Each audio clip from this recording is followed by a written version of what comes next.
happened had he, they send him back. They send his older self back, and he just kills him. And what would happen in that timeline of those 30 years? And he just kind of continues to be a junkie. He goes to Shanghai instead of Paris. He starts running out of money because of his fucking crazy lifestyle and drug habits. So he starts, being a hitman over there. And then finally he meets like the love of his life. She straightens him out, and he's happy and, being like a normal old man, pretty much an older man. And, before we know it, we hit that 30-year marker, and, they come for him. But in the midst of them kind of apprehending him, they accidentally shoot and kill his wife, and so that kind of sends Joe, or older Joe, over the brink. He murders all of those fools and takes himself back in 30 years to essentially prevent the murder of the woman that he loves more than anybody in the world. And as he goes back and meets his young self, it's crazy to think about, because his young self is set on this other path, and he meets Sarah and Sid and becomes attached to them, and it starts erasing older Joe's memories of his wife, because now he's starting, the younger Joe is falling for Sarah and creating new memories. So it gets pretty complex in there, and it's pretty deep. Yeah. Yeah, you see that scene where he's trying to remember his actual wife, and he's like, remember, where did you first meet? Where did you first see your face? Where did you first see your face? And he's having like a really hard time trying to remember. And that goes back to when he's talking about how like, you're like, now that I'm here and messing things up, it's creating like a cloud, like clouds in my head. Blocking. Memories aren't, I can't remember things as good as I could. Like, it's kind of cloudy, and then, yeah, it's just crazy. Yeah, he had to fucking rob a store and like take all the painkillers. That was pretty good, funny, dude. I want to go to the part where like, cause like in this movie, right? Like the fucking, it's so hard to supposedly to kill somebody, right? And like get away with it, right? That's like the whole. That's why they do this loop. Well, yeah. In the future, the mob has, so they've. And not 2044, it's even farther down, 30 years down the road, they create time travel. But the fascinating thing is, the time travel, you can't dial it up or down. It's 30 years and that's it. But continue, Tiny. Sorry. Yeah. So I want to say, like, it's so hard to kill somebody in the future and get away with it. But when Joe was on his 30 years, right? They still shoot his wife, and it's just like, so wouldn't they have been caught? Like, unless they like did something to like cover it up? But I don't know. Like, they didn't really expand on that. I know they set the house on fire. I just think like that's one of the things people were talking about, and I noticed that now, and I was like, what the fuck, dude? Wouldn't that like fuck everything up for the mobbers? Like, they would have been caught right there if it was so hard to kill somebody in the future and get away with it. Because Joe did kill him anyway, so I think it didn't matter, maybe. So, I don't know. It's one of those things where, like, man, like, maybe we're thinking too hard about it now. But, Well, they could have just, I think that they probably would have just pinned it on Joe in the first place, and then have him disappear. Right? Yeah, have him disappear and send him to the past. So it looks like he's on the run in the future. Yeah. I guess if you don't really think too hard about it, like that's like an easier way to say it, But yeah, dude, this movie is so mind-boggling, dude. Like, I think it's one of the like better mind-boggling films, because it's so like I really love the scenes of where I forgot his name, dude. Is it Seth, dude?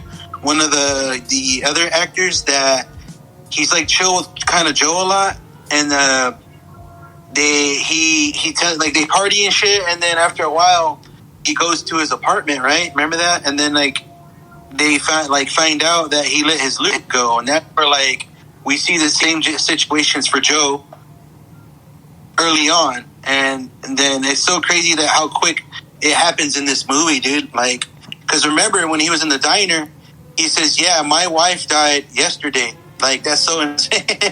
Like how times affects like these people, dude. It's just, this is why that shit's illegal.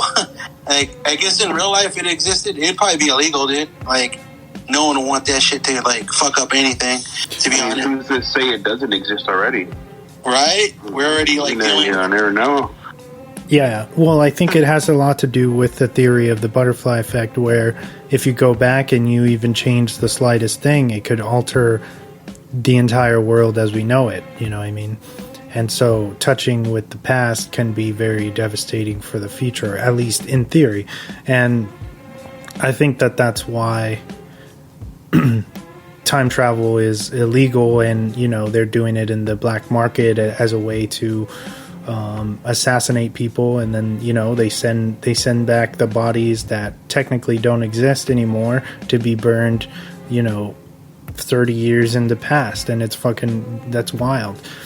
And then, yeah, and I agree with Tiny that how his you know, possibly his best friend, who's played by Paul Dano, Seth's character, fucks up and sets off this crazy chain of events where, you know, he lets his loop go because his older self is whistling or singing something softly that reminded him of something his mother used to sing to him, and so he gets, you know, curious, and he breaks one of the major rules, and you know, and then his older self gets let go.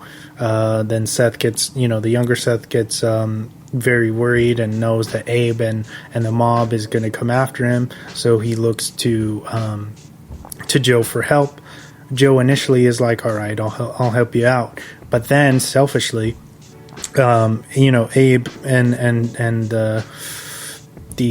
all the Gat men, you know, bring them in and interrogate Joe and say, like, you know, we know you've been stashing all your silver and that you're planning on leaving.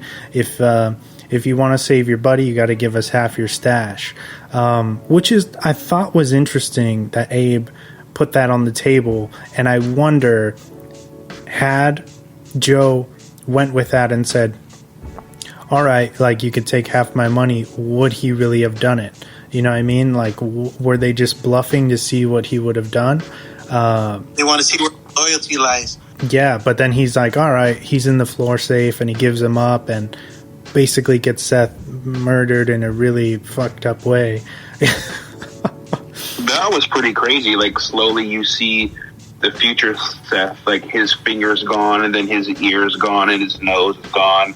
And I think he's driving, and he tries to hit the brakes, and his foot's gone out of nowhere. And then he starts crawling all the way to where he knows he's getting tortured, basically. They fucking razor blade it in his arm, like, you got to go over here, basically. Yeah, like, it's one of the rules where you can. That's how you communicate with your older self, is you mutilate yourself, and that's a way to communicate, which is wild because they do it with Joe later on. But yeah, that's a main way to communicate with your older self, because then your scarring shows up 30 years old, and you know where your younger self is, which is pretty thought-provoking. But my question with that scene, with the Seth stuff, is if they were going to murder him like that and he would just, you know, pretty much disappear anyway, why did they say come to this location even though they were planning on killing him? You know what I mean? What was the big deal about getting the other body there, if they had the young one? You know what I mean? Yeah, like, what was the point of fucking him up, dude? I guess as punishment, I guess there is just no way to deal with it other than just get rid of him and that mob's mind. Like, they're pretty ruthless, dude, because not long after, the whole Joe meets his older self thing, and then once they realize that happens, Joe realizes they're in his apartment already taking his silver, so it's like, they don't give a fuck, dude. Like, I'm kind of glad they put that aspect into the film. They don't give a fuck, dude. They're just doing whatever they can, make money, like, you know what I mean? real mobsters, dude. Yeah, because they're like, well, you know, you break the rules, so now we're going after you. You're messing with our time, our money. We brought you in, like, you know what I mean? That type of deal. It's crazy because Joe thinks, because he obviously, and this is an important element of the story that probably not a lot of people picked up on, but Abe, so basically younger Joe was a transient kid who Abe picked up, you know, and got him off the streets, cleaned him up, and as he says, put a gun in his hand and gave him something that was his. So in Joe's mind, because of that, he thinks that he's free and clear no matter what. So when his older, you know, Loop beats his ass and gets away, he thinks, don't worry, like, I'll find my older self and I'll assassinate him and we're all good, and you know what I mean, you'll never have to see me again. But at that point, all the Gatmen, Abe, everybody, they're just gunning for him. They're like, no, you know, this shouldn't have ever happened, he's got to go, you know what I mean? And it takes younger Joe a long time to really come to terms with he cannot get right with them anymore. Like, they are going to murder him no matter what. Yeah, that was pretty dope, dude. He's just like, there's just nothing left for him, dude. And I think that's why when we get more into the story, he falls in love so easily and gets more like, he's just like, I lost it all. I might as well have to be nice to somebody, dude, because obviously Joe's selfish, dude. He's been selfish the whole movie, dude. He was gonna give up Seth. He was thinking only for himself. Even right there when you said, like, oh, I'll find myself, I'll kill myself. He was just thinking only for himself. And then something had to change, you know what I mean? Like, something had to break for the character story arc for him to be something other than fucking Bruce Willis to Joe, dude. And I think I love that difference. They're the same person with such a small difference. And Abe got some explaining to do, because Abe obviously has seen older Joe, right? Because Abe is from the future. Yeah. So it's like, you know, and then it's kind of weird that he goes back in time to get Joe again. Like, it's kind of like, whoa. It's just like, fuck, dude. The movie does do some really interesting concepts, dude. That's why I like it has so much discussion, you know. That's why I like this movie's nuts. But yeah.